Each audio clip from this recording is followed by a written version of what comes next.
Welcome, this is structure of atom NCERT finds. These are points which kids tend to neglect. Number of neutrons have very small effect on the chemical properties, only electrons do. If we hit a body, the thermal radiations are electromagnetic waves of various frequencies or wavelengths. They are uses of EM waves, remember.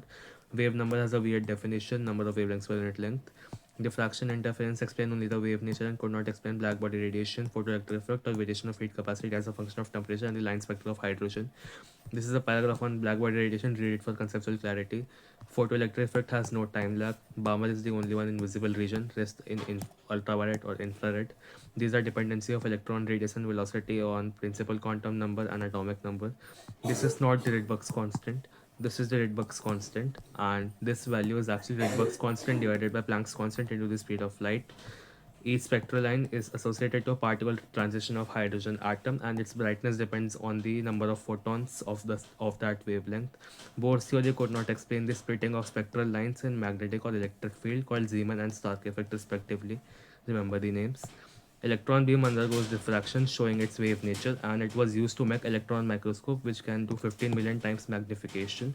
This is the Heisenberg's uncertainty principles, and because of this, we cannot pinpoint the exact location of an electron. Hence, we use probability, and it rules out the existence of definite fixed orbits. Bohr models contradicts Heisenberg's principles, and hence wasn't extended to multi-electron species. Probability of finding an electron at a point is proportional to the square of the wave function.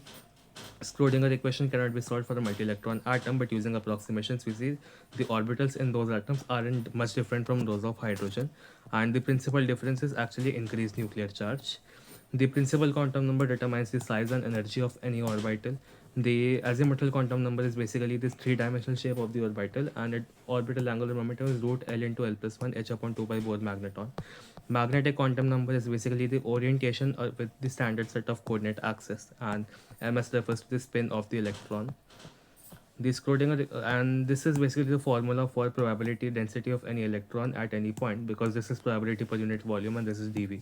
And these are the graphs for 1s and 2s orbitals. As you can see, the probability density is maximum towards the nucleus, and this was direct April 2025 PYQ. Read this paragraph on exchange energy. It will tell you about a lot of questions in JEE Mains directly, and this is why the half-filled and completely filled subshells are more stable than the normal subshells. I will attach this PDF in the comment section, and please subscribe for more tricks like this. If you want inorganic chemistry lectures, I have made some, you can check those out. Thank you.